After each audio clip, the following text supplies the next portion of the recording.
Good morning, everyone. My name is Rajiv from Nuvo Vivo Center for Obesity, Lifestyle Disorders and Research. Tomorrow, September 29th, is world over celebrated as the World Heart Day for a reason. You know, if I were to ask you, which is the most important muscle in our body? Heart is actually a muscle. It's somewhat like the size of a clenched fist, somewhere in the center, little towards the left side of your chest is where this heart is. And heart is actually a pumping machine. It's a muscle which pumps blood throughout the body. Right. So why do we have to pump blood throughout the body? Because blood carries oxygen, it carries all necessary nutrients. It has to reach across the body to different organs to supply nutrients and oxygen to them. So obviously, heart has to receive back the deoxygenated blood after supplying all necessary oxygen and nutrients to the organs. It has to come back to the heart. Then heart actually gets it, kind of mix it with oxygen, and then pumps it back again. So it's actually a pumping machine, right? So this cardiovascular diseases, CVD, is one of the leading causes of death in across the world, and that is actually the reason that we do have a World Heart Day to impart knowledge and tell us all the right way of leading a heart healthy life.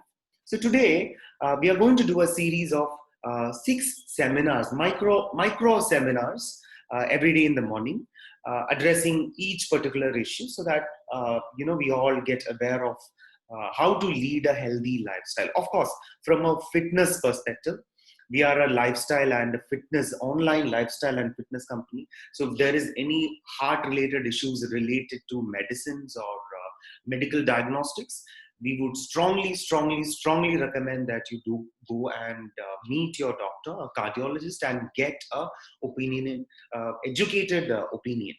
All right, so let's get it started. We will start with the functioning of heart itself. This is something that we have all learned in our school days, right? So I thought, let me just kind of explain how it works. So I told you heart is a pumping mechanism, right? So heart basically has four chambers. The upper part of, you could see that here, the upper part of the heart is basically called atrium, and the lower part of the heart is called ventricle. So atrium is what actually receives blood, and ventricle is what actually pumps blood, right? So there are four chambers. There is right atrium, which actually receives blood, deoxygenated blood from the body across the different organs in the body. From the right atrium, it goes to the right ventricle, and the right ventricle pumps this deoxygenated blood to the lung, so that lung can actually mix it with oxygen. Lung, while we breathe in and breathe out, when we breathe in, the oxygen gets taken in and it gets mixed with this blood, and lung actually pumps it back onto the left atrium of the heart.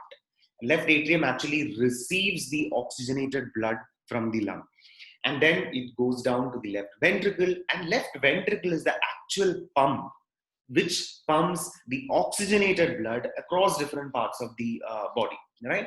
So I'm not getting too much into these details of what each one of it is actually.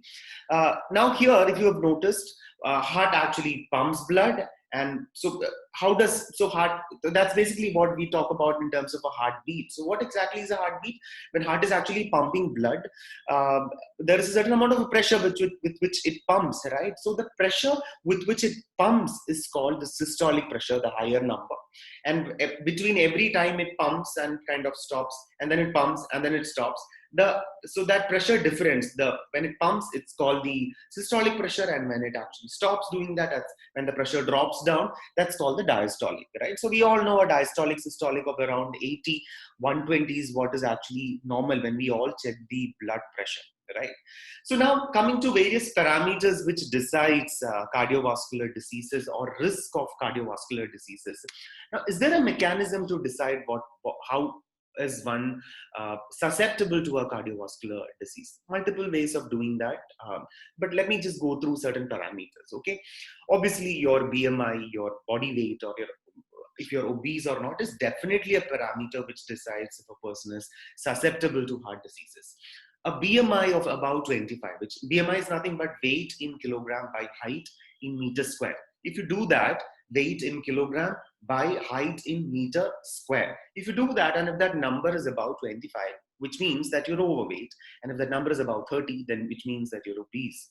If your BMI is high, then there is a chance that, uh, according to various empirical and statistical data, if your BMI is about 25, there is a chance of cardiovascular disease. Now, you cannot just go by BMI. I've also spoken about that. So body composition, which is how much of your body weight is actually body fat, or in other words, your body fat percentage of your total weight, right? That would be a reasonably good indicator if you are susceptible to heart related issues or not. Your body fat percentage for a male is better to be little less than 20, between 12 to 20 is an ideal fat percentage range. And for a woman, it could be a slightly longer, slightly bigger. It can go up to around 20 to 25%. Right? So that's about the first parameter, which is your body weight, right? No brainer. Second one is your FLP. Get a blood cholesterol level checked and check your triglycerides level, your bad cholesterol, LDL levels, and good cholesterol, the HDL levels. All these numbers have a implication on your risk of a possible heart-related issue. Now, I'll get into each of these individual things in the subsequent seminars. So that's something that you should check. Hypertension or high BP. We already mentioned what our blood pressure is all about. If a person is hypertensive, higher chances of heart-related issues. Diabetes. Diabetes is a silent killer. If a person is diabetic, higher chance of cardiovascular diseases. Genetic and hereditary parameters. Obviously, we know that sometimes it runs in the family. So that is yet another factor. Smoking. No brainer. We all know that smoking can cause hypertension. It increases blood pressure levels and creates multiple issues, not just heart related issues, sometimes even leading up to cancer. Physical inactivity, not doing any exercises, not doing any physical activity obviously leads to overweight and also other issues.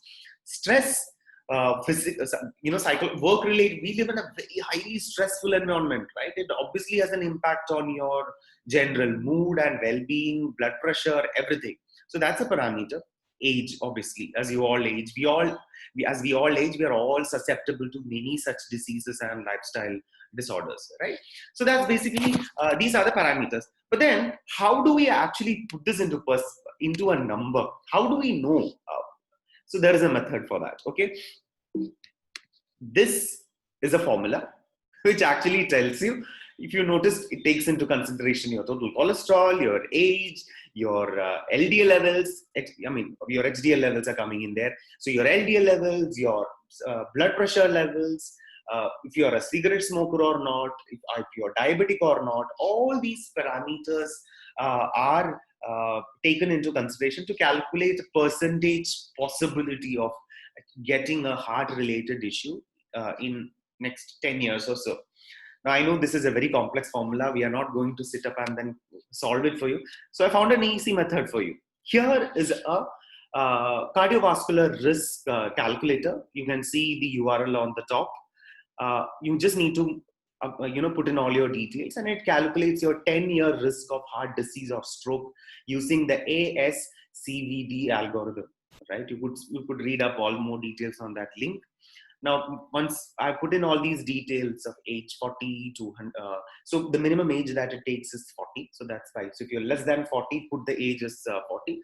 Put in rest of your details and see what your heart percentage probability of a heart related issue, right? So this would give you certain details there. So I strongly suggest you go in and check and find out and assess risk for yourself, right? Now, there is this myth, when we actually sneeze, right? I'm sure you'd have heard people saying, bless you. Do you know why do people say that? It's because people think that when you actually sneeze, the heart momentarily stops beating. And that's why, you say bless you, because you want the person to survive. Now, that's a myth. But then any which ways, even if you sneeze or if you hear someone sneeze, go out and then continue to say bless you, because that's the right thing to do. So during this week, on 29th September, we are celebrating the World Heart Day. Let's continue and strive to achieve a healthy lifestyle, which is heart healthy. And stay tuned to a series of webinars which is going to come in about heart health. See you tomorrow with yet another heart related topic. Rajiv Ambat from Nubo Vivo Center for Obesity, Lifestyle Disorders and Research. We are an online health and fitness company, and we help our clients anywhere in the world become healthy through our 3-month online diet and exercise programs. We give them a personalized calorie planned diet, workout plan, etc. Of course, depending upon the age, gender, medical conditions, medicines if they're having anything, etc. And then help them become healthy and fit from a lifestyle point of view. I just want to repeat once again, heart is a very important organ for our body. If there is any particular issue that you're facing, we strongly do suggest that you take opinion of a doctor and work along with the lifestyle experts such as we people to achieve a healthy living. All right, so stay tuned for tomorrow's webinar. Stay healthy, stay young, and stay fit. Take care. Bye.